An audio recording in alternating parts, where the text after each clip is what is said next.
So guys, ayun nga, habang naka-duty, tunghayan natin ang pagdaan ng ating pambansang bisitang galing Korea, ang K-pop na kung tawagin ay si J-Hope. Kilala niyo ba guys, yung si BTS, member ng BTS na si J-Hope.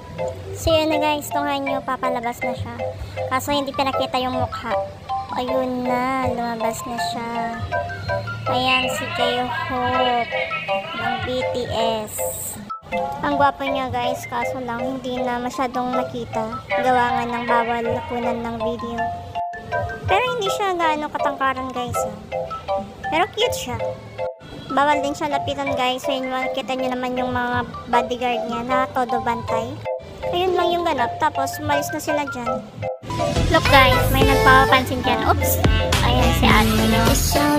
Maganda na naman. Oops!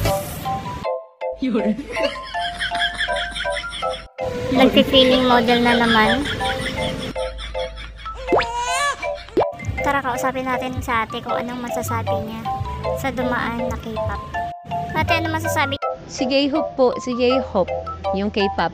J-Hope daw. So, tanungin din naman natin si Sir kung anong masasabi niya, kung kilala ba niya. Si J-Hope kasama ni Jungkook. Kasamaan ko dati yun ma'am sa K-pop kasi dati akong K-pop. Dati akong K-pop.